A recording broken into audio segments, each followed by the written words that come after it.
weird and uncomfortable, but I think that's a sign that I should be doing it. Okay. I'm not even gonna film an intro. Have no plan. I have no one to talk to about this, and so I figure if you also have no one to talk to about this, we could talk to each other. Okay? It's better than just talking into the air like I normally do. I'm really nervous. So you can probably tell by the title, today we're talking about grief. If you're wondering what exactly qualifies me to be talking about grief, hi, my name is Ajiah. I'm 25 years old, and 2 days after my 23rd birthday, my mother dropped dead of a heart attack. So that happened. 7 months after her mother, my grandmother, passed away. I am the only woman left in my family. So, my mom died 2 days after my birthday, and ever since, it's been a roller coaster, and it's been a roller coaster of unexpected things that nobody told me about. That is way more than just 7 little steps to grief. So I figure we could just talk about them in no particular order. I have about 10 things that I want to bring up, but this is not in any order. This is just what came to my head. First things first, I just want to say the first thing they don't tell you about grief is that it doesn't make any sense. The second my mom passed away, everybody was trying to make sense of it. Everybody was trying to find logic in all of these things. It doesn't make sense. Grief makes no sense. It makes no sense that the person that you love the most in this world could be here one day and not the next. It makes no sense that you could text your mom in the morning and then by the afternoon she can't respond. That doesn't make any sense. Your brain will try to make it make sense 1,000 ways. It's not going to happen. It doesn't make sense. I'm not going to cry in this video. Tear ducts, get it together. Which leads me into the second thing. It's way more than 7 steps. I don't know who made up the 7 steps to grief. You've clearly never gone through grief before, because baby, it's way more than 7 steps, and you don't feel them all in order, and not only once. You could feel anger one day, sadness the next day, acceptance the other day. It really doesn't matter. It doesn't happen in order. Sometimes the stages take longer than you think they're going to take. Sometimes they only take a second, and then they'll come back 10 years later. It, once again, makes absolutely no sense. So trying to rationalize and make it logical and why did this happen and what's going, don't try to make sense of it, babe. Your life has just been turned upside down. Of course that doesn't make sense. And it's going to be way more than 7 steps. So, girl, boy, they hang on for the roller coaster, babe. The next thing I wanted to bring up is grief doesn't care about you. It doesn't care. It doesn't care where you are, what you're doing, who you're talking to. It does not care. It'll show up whenever it needs to show up, and you are not in control, and all you can do is let it happen, because the more you try to fight it, the worse it will be. One time I was in a grocery store and my mom's favorite song came on in the grocery store, and next thing you know, I was crying in the produce aisle. And crying over tomatoes and bananas just ain't it, baby. Crying in the middle of aisle 7 ain't it. It ain't it. It ain't it. But it don't matter. It don't matter where you are. It don't matter who you're talking to, how tough you think you are, how mature you think you are. It don't matter if you're at work, if you're in your car, driving home. Sometimes I've had to pull over my car just to get a little cry session out. It don't matter. It doesn't matter what you were doing. Sometimes commercials come on the TV that remind me of my mom, or that I think she would find funny, and now I'm sobbing. Grief does not give a fuck about you. I'm so sorry for my language, but grief does not care. She don't care. She's a bitch. Honestly, truly, grief is a bitch, and that hoe is thick. Okay? She don't care. She don't care nothing about you or what you got going on. Which also reminds me, one of the other things they don't tell you about grief is that the little details always hit harder than like the big moments. Everybody always is checking up on you when it comes to like the anniversary of her death, or like when it's their birthday, or when it's my birthday, because she died 2 days after my birthday. Those days are fine for me. Those days are okay. I don't cry, but a random Tuesday at 3 p.m. sobbing. It's currently Tuesday at 2:14. I was just sobbing. It don't make no sense. It don't make not one bit of sense. It's never the big moments. It's always the tiny, tiny moments that you don't think anything about that hit the hardest. when my mom first died, one of the things we used to do was go to 7-Eleven and get those like those chocolate drinks, the Yoo-hoo chocolate drinks, and like a donut. And I remember 3 days after she passed away, I went to 7-Eleven to try to get the donut and the Yoo-hoo, and because I thought it would make me feel better. And I got two, because normally I would get two, one for her, one for me. And then it just felt weird because I was sitting in her seat staring at a donut that would never be eaten. And it was the most depressing shit ever. And there I was sobbing over a donut. You see how that don't make no damn sense? This is... So if you find yourself grieving in the most inopportune moments and you're like, I don't have time for this, I gotta go to work, I gotta take care of these kids, this marriage, whatever, girl, grief don't care. So you better make time for her. One thing I found, every month I set aside like a certain amount of time. Usually it's right after my period, because that's obviously when I'm feeling the most emotional. And so I'll set aside a certain day in like the month to get it all out. And because then I find that it tends to flare up less in the most inopportune moments when I actually schedule a time to deal with those emotions and feel those emotions and let it out. That's what I do. You do with that information what you will. The next thing they don't tell you about grief, which I don't know why I assumed this, but grief is forever. That hoe does not go away. Ever. And you're stuck with that thing forever. And for a while that was really hard for me to come to terms with, because I thought I could just go through the 7 steps and be done. I would do all the things necessary to heal from the trauma and the grief, and then I could go on about my life, still missing my mom obviously, but like I'll be fine. That's not, she's not doing that. No, she's not on that type of time. That's not how she do. You will love that person forever, therefore you will grieve that person forever. And that's just kind of both sides of the coin, which leads me into my next topic. Grief can sometimes feel good? ? I not necessarily like you're happy that they're gone, but like, at least for me anyway, it makes me feel really good that I got the time that I did have with my mom and that we were so close. I'm not gonna cry. We're not doing that. And so sometimes it can feel good when I reminisce on all the times we used to have, or all the fun things we used to do, or the funny inside jokes we used to have. And so those still bring me joy, even though she's not here to experience those things with me. I don't know, in a weird way, it's like, it feels good because now I feel like I appreciate my mom a lot more, which is sad. Y'all call your loved ones right now and tell them you love them while they're here, please. But yeah, that's something that I did not expect. I didn't expect to feel any sort of positive emotion when it came to grief. And so it's a pleasant surprise, and it's sad that that's what it is. But like I said, grief don't make no sense. So, which also leads me into my next point. The future makes you sadder than the past. Like I said, the reminiscing on what me and my mom used to do, or where we used to go, or our favorite things, or our favorite shows, that sometimes feels amazing because I remember all the great times. But the future, knowing that I will forever have a future without her physically here, is sadder than any memory that we had. Going back to grief not making any sense and it showing up in the little moments. Me and my mom used to watch Netflix shows together, and when a new season comes out and I can't watch it with her, it sends me into a spiral, like a full-on spiral. We used to watch Sweet Magnolias on Netflix. It was our favorite show to watch together, and they came out with a new season recently, within like the past year, and I have not watched it yet because it feels weird watching it without her. But at the same time, I know she's with me, and so I kind of want to watch it so that it's kind of weird, so that she can watch it with me, like in spirit, like even though she's not here. It's really weird. I haven't watched it since, so I hope the season's good, because I couldn't tell you. I haven't watched it. I don't know if I ever will.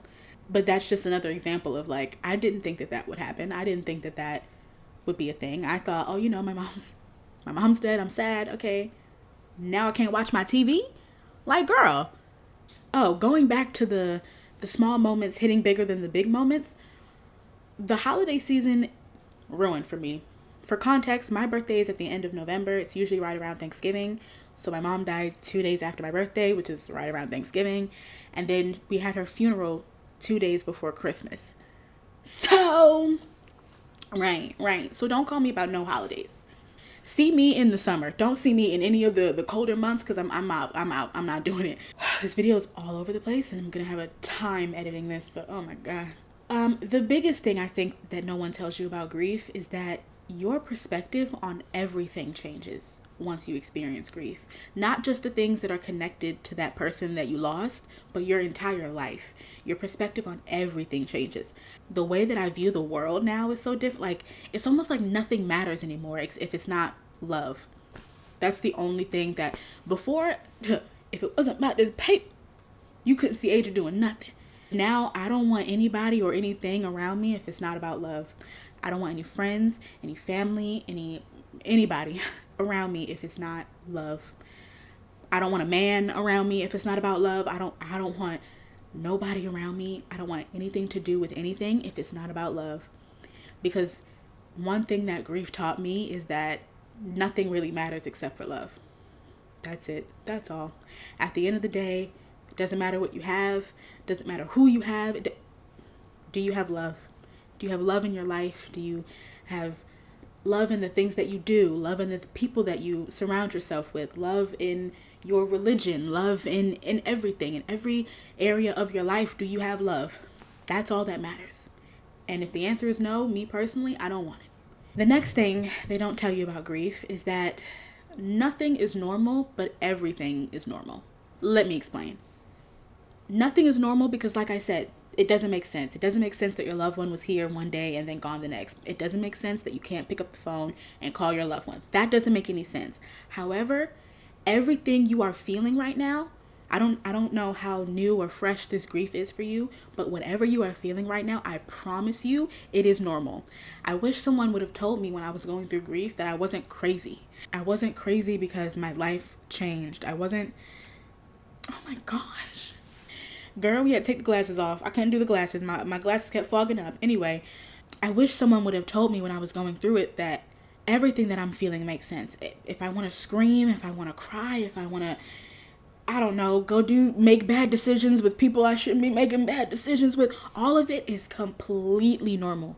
Your life just changed. Your life is no longer the same. Nothing is normal.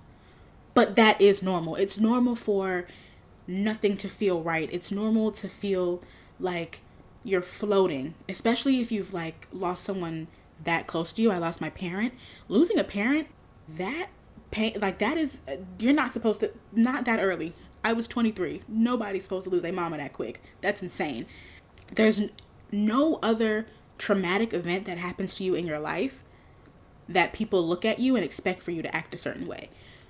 When you get dumped or when you go through a traumatic breakup and you start doing crazy things, people expect that from you.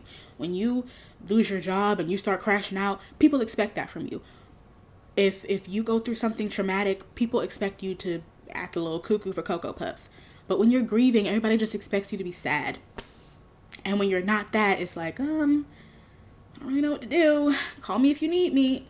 Newsflash, stop telling people who are grieving, let me know if you need anything. Stop that. If you need advice on what to do for somebody who's grieving, go talk to somebody else. Because I maybe the next video I got you. But this video is not for you. This video is for the people who are actively grieving. Because those are the people that matter right now. To bring it back lighter, the one thing they don't tell you about grief is that your level of humor, elevated. You're the funniest person in any room, okay? I don't care what nobody say. If you've been through the level of grief that I've been through, you're the funniest person in the room at all times.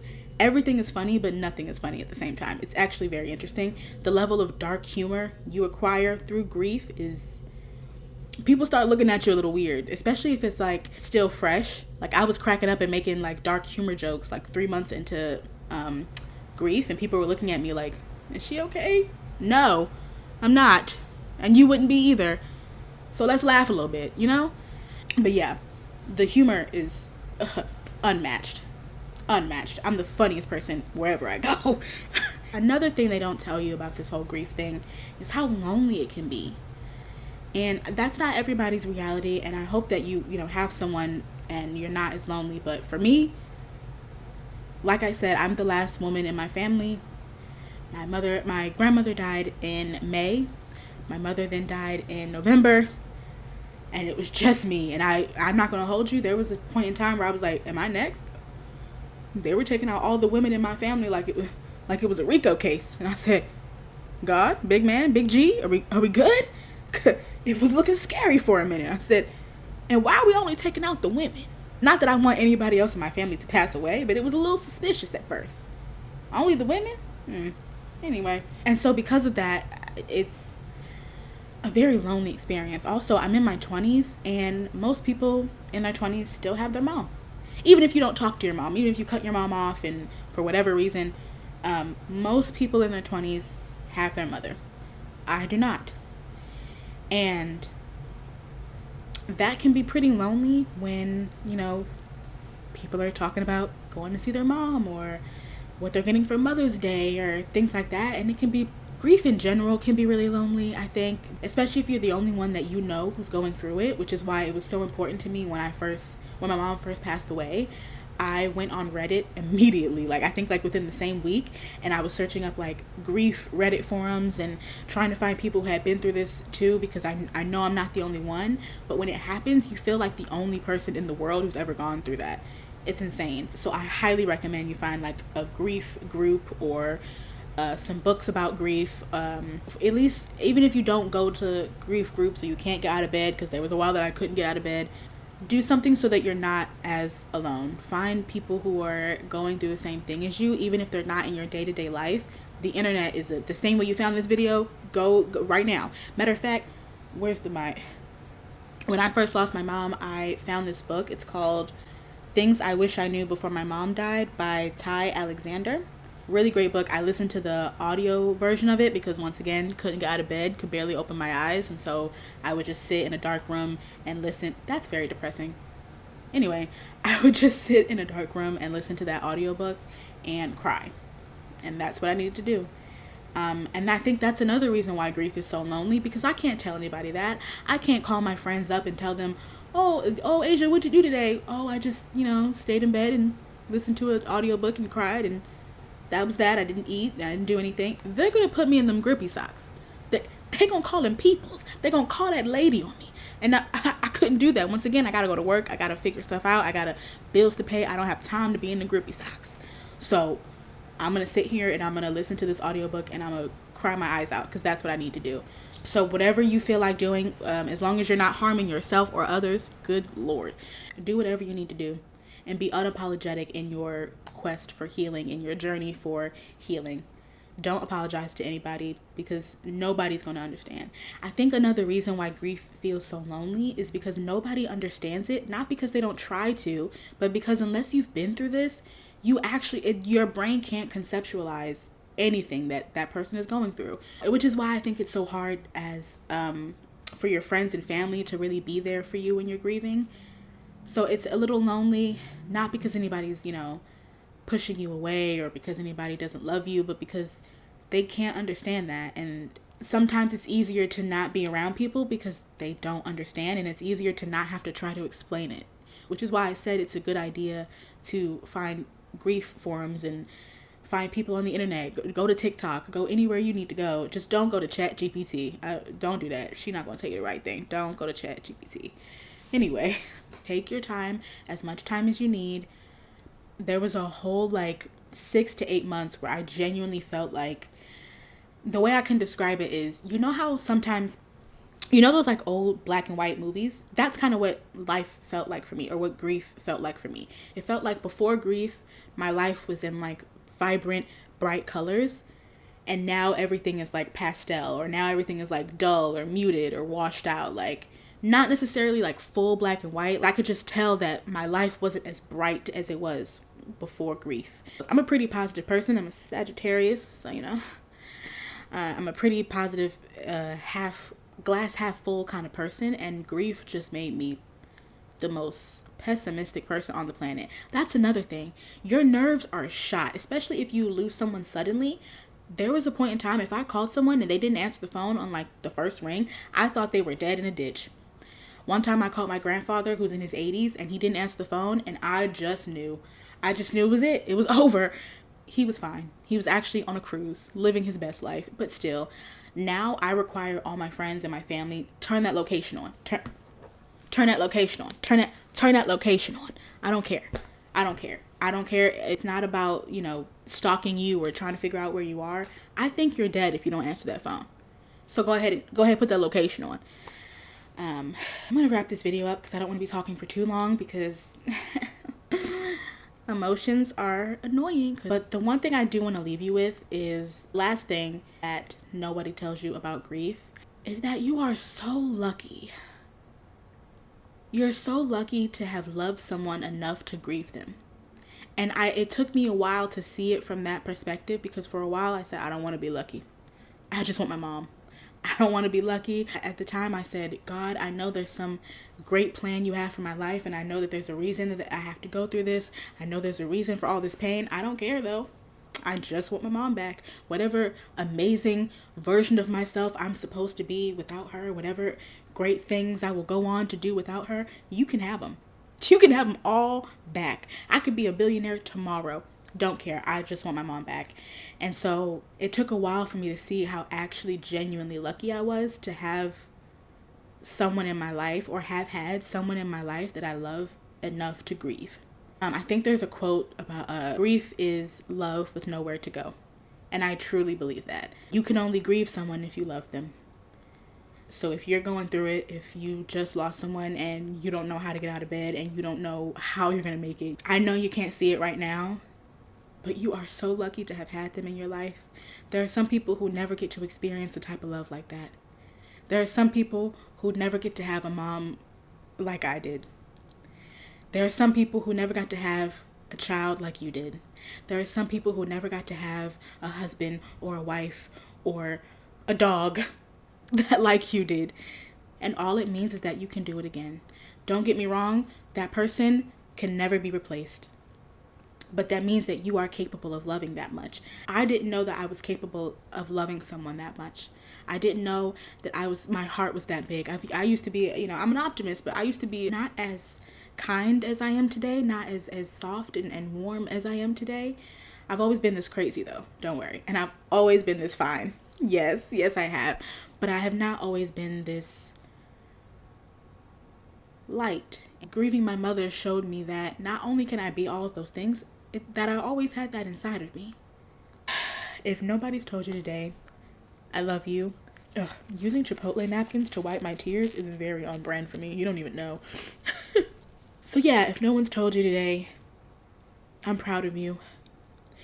If this is day 1 of your grief, or day 100 of your grief, or if you're like me and you're 2 years in, or you're 5 years in, or you're 10 years in, if nobody's told you, I'm so proud of you. Nobody should have to go through what you went through. So those are all the things, well, not all the things, but just the things off the top of my head that I can do without sobbing throughout this entire video, because that would be ugly. There are probably so many more, and if you can think of some more, put them in the comments down below. Or maybe there's something I missed. There probably is many things that I missed. And tell me who you lost. I would love to know your person. I think one of the ways grief can be lonely is because nobody wants to really talk about it. One of the things that I was really worried about, being the sad girl. Like I said, I'm in my 20s. I was 23. I don't want to be the sad girl who lost her mom. I don't want people to look at me and feel like, oh, I can't invite Asia, or I can't tell Asia this, or I can't say this joke around Asia, because I felt like people were walking on eggshells around me because I lost my mom. And that just makes you want to isolate even more, because it's like people aren't being normal around you. But what do you do, So tell me who you lost. Tell me who they are. Tell me your favorite thing about them.